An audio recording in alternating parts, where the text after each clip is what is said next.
Hi everyone! Welcome to Cyberport Academy podcast, your go-to destination for insightful conversation between corporate leaders, influencers, and calls shaping the digital landscape. Join us as we dive deep into the mind of industry experts, uncovering valuable insights and actionable advice to help you thrive in today's business environment. So, sit back, relax, and let's embark on this journey together. Welcome to the Cyberport Academy podcast. Today we're going to dive into the world of digital innovation and education. I'm your host, Amanda Tan. And today we have a special guest joining us. He is the Executive Director of iTrain Asia Singapore, a leading provider of IT training and certification program in the region. He has been in the business of revolutionizing talent development in Asian region for over 2 decades, a serial entrepreneur with several flagship businesses. With over 20 years of experience in the industry, he's here today to share his insight on the future of tech education and upskilling in the digital age. So without further ado, let's welcome our guest to the show. He is none other than Dato Eric Ku. Welcome, Dato Eric. Hi. So good afternoon, Dato Eric, and thank you for accepting our first episode of the interview session.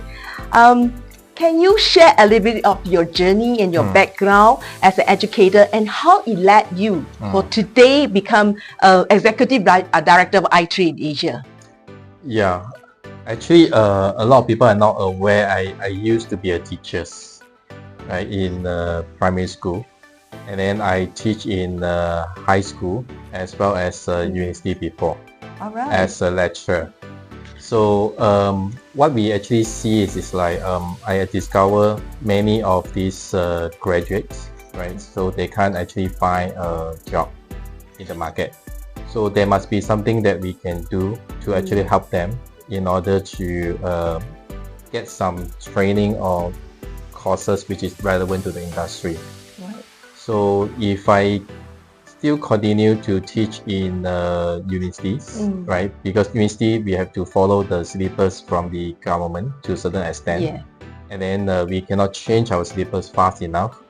So sometimes it's like it depends on the standards. Or in Malaysia's perspective, it's actually up to this Ministry of Educations, right? So or Ministry of Higher Educations. So in that case, it's like I came out, right, to see is like how can we actually bridge the gap. So we start with iTrain. So the way how we do it is very different from many training provider. We actually start from the industry. So we want to see the industry exactly what they need, and then from there we reverse engineering to develop a course that actually fit the industry. So that's why throughout all these years, we rather than just become a training provider, we actually a content developer. Right. So if people come to us, want to know us, what is iTrain Asia about, we always tell people we are actually a digital content provider and also a certification provider. Right. So this is how we actually come to this journey to ensure people actually come for our program. They actually can get a job rather than just have to go for the further retraining again and again. Right. That's important. I think you have already answered my second question because my second question is actually as a training provider, what unique approaches does iTrain actually employed to ensure effective upskilling and reskilling for the individual in order for them to keep hold of the very fast tech landscape. I think you have answered my question that you match back between what is the industry need and what actually acquired for the current skill set of the talent. So you have done that for over the years. So thank you for answer. You want to have to say anything extra on what are the unique things that you've done extra as a training provider? Yes. You see, we not only actually training adults. We in order for us to know what is the need by the industry, we also have a startup accelerator. Because it's like not everyone that go through the training they need to have a jobs, right? So last time when we start, we can see like about 5% of them they are not looking for a job. But now, based on all the training that we do, not only in Malaysia but in the region, we have about 20% of the people now after the training, they actually don't look for a job. They want to start their own business. To be their own boss. Yes, Right. that's why we actually have a start accelerator. So from there also we will know that what is required by all these new tech startup. What is the skills that they need. Yeah. So from there we reverse, right? Okay. So that like other than job, we also know what startup is needed. So that's why we train people not only on the digital skill, we train them on entrepreneurship skill as well.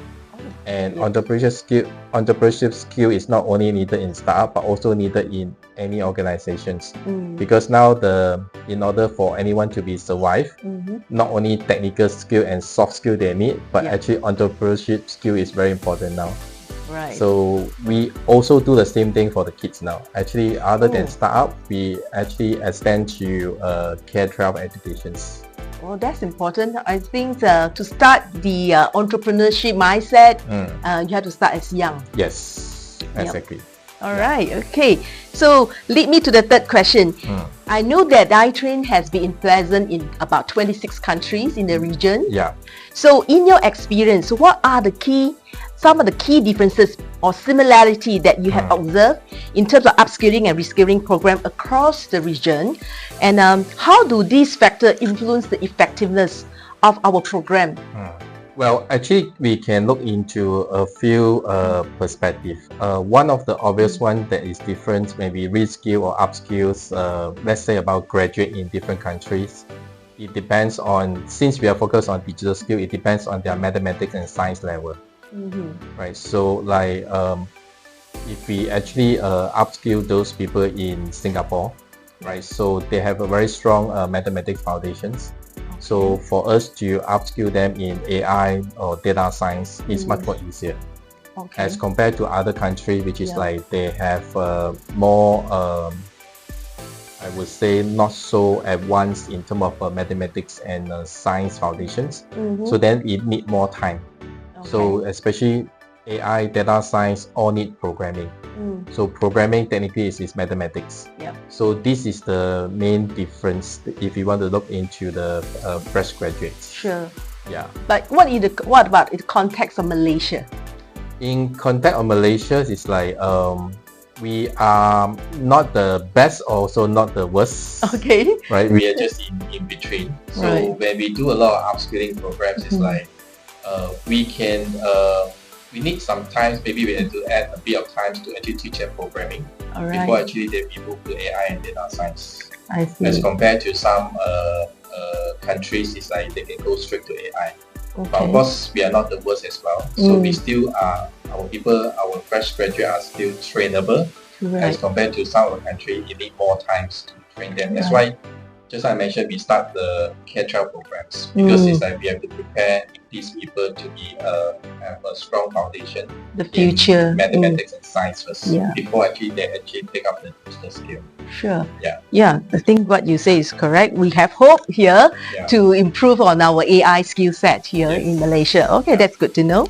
So, what do you believe are the most essential future-proof skill set that for our talent here in Malaysia, especially on today's context, digital context, and how does iTrain Asia address these needs in terms of designing or training programs?